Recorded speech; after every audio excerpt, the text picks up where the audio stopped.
बहू कैसे मिलेगी, आराम कैसे मिलेगा। संसारी पूछते हैं कि साधन कैसे मिलेंगे, परंतु संत पूछ रहे हैं कि भगवान किस तरह से प्राप्त होंगे। बेटा अच्छे नंबर से पास कैसे होगा, विवाह कैसे करेंगे, ये सारे संसार के लोग पूछते हैं। परंतु जब भी संतों के पास जाओ तो केवल केवल भगवान की चर्चा करनी चाहिए, संसार की चर्चा बिल्कुल नहीं करना चाहिए। सूत जी महाराज ने उत्तर दिया कि भगवान की प्राप्ति कैसे होती है। बोले भगवान की प्राप्ति का एक ही साधन है, केवल एक साधन है। अगर भगवान को पाना है तो भगवान को बुलाना पड़ेगा, और भगवान को बुलाना है तो भगवान के नाम को लेना पड़ेगा। अब इतने सारे लोग बैठे, अब हम करते रहे इधर आओ, इधर आओ, कौन आएगा? उसका नाम लेंगे, सीता इधर आओ, गीता इधर आओ, गायत्री इधर आओ, तुरंत दौड़ी चली आएंगी कि मेरे नाम से मुझे बुलाया। तो उन्होंने सूत जी ने कहा कि भगवान की प्राप्ति का केवल एक ही साधन है, भगवान एक ही चीज से मिलते, कलयुग केवल नाम आधार,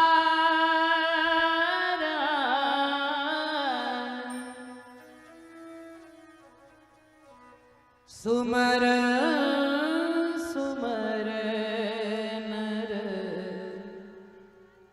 उतर ही पारा, सुमर सुमर उतर ही पारा, सुमर सुमर उतर ही पारा, सुमर सुमर उतर ही पारा, कलयुग केवल नाम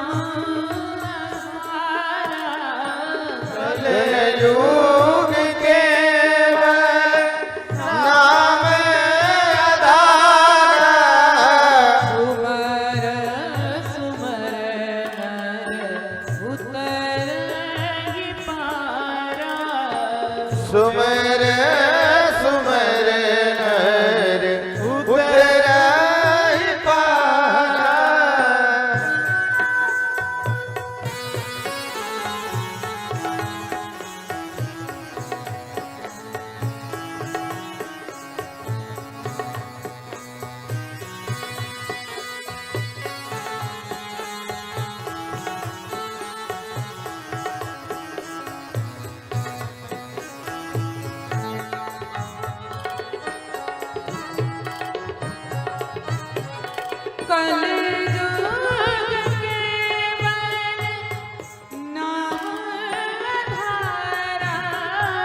कलयुग केवल नाम आधारा, कलयुग केवल नाम आधारा, कलयुग केवल नाम आधारा, सुमर सुमर नर उतर ही पाओ, सुमर सुमर उतर ही पारा, सुमर सुमर नर उतर ही पारा, सुमर सुमर उतर ही पारा, कलयुग केवल नाम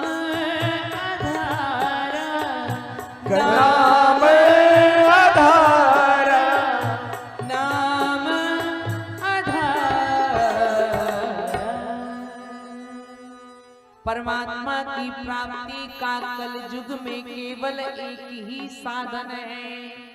उठते बैठते सोते जागते खाते पीते नहाते धोते चलते फिरते भगवान के नाम को लेते रहो। यही भवसागर से पार करने वाला है। और जरूर आपने कोई पुण्य तो किया होगा महाराज। बिना पुण्य के इस पंडाल में कोई प्रवेश ही नहीं कर सकता।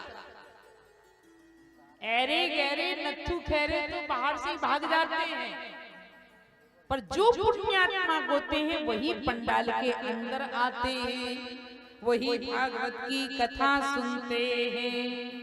एक जन्म नहीं, जन्म जन्मांतर कल्प कल्पांतर के युग युगांतर के पुण्यों के प्रभाव से कथा मिलती है।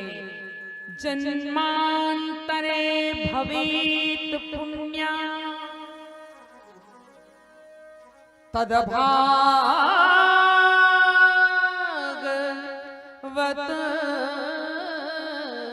लभे। कई जन्मों के पुण्य होते हैं तब भागवत की कथा श्रवण करने को प्राप्त होती है। और करना क्या चाहिए? भागवती कथा, ये भागवत श्रवण करने का लाभ क्या है? चलिए, हमें जन्मों की पुण्यों के प्रभाव से भागवत कथा सुनने को तो मिली, पर ये कथा सुनने से लाभ क्या? आजकल बिना प्रॉफिट के कोई काम नहीं करता, हर चीज में अपना लाभ चाहता है। हम ये काम तो करेंगे पर मुझे इसमें क्या मिलेगा? हम कथा तो सुनेंगे पर कथा सुनने से हमें क्या मिलेगा? भागवती कथा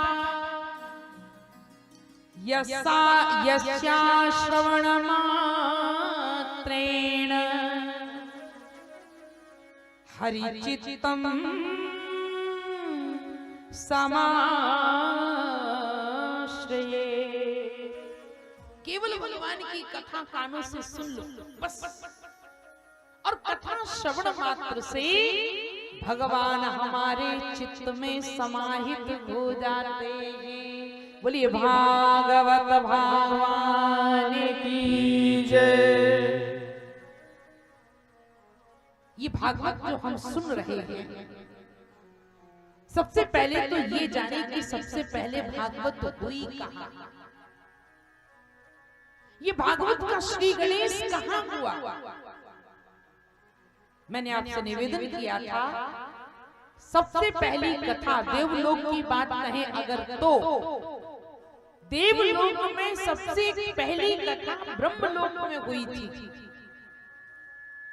कथा सुनने वाले थे ब्रह्मा जी और सुनाने वाले थे भगवान नारायण विष्णु। वक्ता कौन थे? विष्णु। और श्रोता कौन थे? ब्रह्मा। ब्रह्मलोक में पहली कथा हुई, और जो कथा हम इतनी विस्तार से अब सुन रहे हैं ना, उस कथा का इतना विस्तार नहीं था। भगवान विष्णु ने जो कथा सुनाई, उस भागवत का नाम था चतुश्लोकी भागवत। केवल 4 श्लोक, चतुश्लोकी। और उन 4 श्लोकों का जब विस्तार हुआ तो कितने श्लोक बन गए? अभी अभी जो भागवत सुन रहे हैं, इस भागवत में 18,000 श्लोक। कितने? आपके ज्ञान के लिए देखो, लोग पूछेंगे गया जाओगे ना तो कहां से आ रही हो? जग करके आ रही है। जग में क्या क्या हुआ? अरे हमने भागवत कथा सुनी। तो कोई पूछ लेगा कि भाई भागवत में कितने श्लोक हैं? जो भागवत सुनी तो क्या बताओगे भागवत में कितने श्लोक हैं? धीरे धीरे क्या बोल रही हो? जोर से बोलो। 18,000 श्लोक।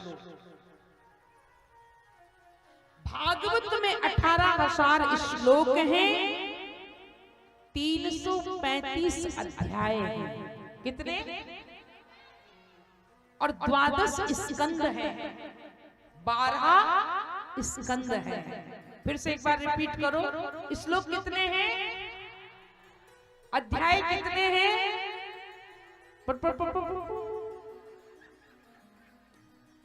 अब सोचने लगे क्या बोले, कितने अध्याय? 300 वर्ष में कितने दिन होते हैं? 300, तो बस वर्ष में 365 दिन होते हैं और भागवत में 335 अध्याय और 12 स्कंद। ब्रह्मलोक में सबसे पहली कथा हुई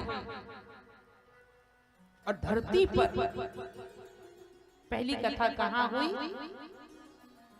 पहली बार धरती पर कथा हुई। जो पहली कथा गंगा द्वार समीपे तू, सबसे पहली कथा गंगा घाट पर हुई। और ये कथा का बड़ा महत्व है। ये कथा की कोई बराबरी नहीं कर सकता है। ये जो आप अमृत पी रहे हैं ना, ये देवा अमृत से भी बढ़कर है महाराज। देवता तो आए थे, परंतु इस अमृत की तुलना देवामृत से नहीं हो सकती है।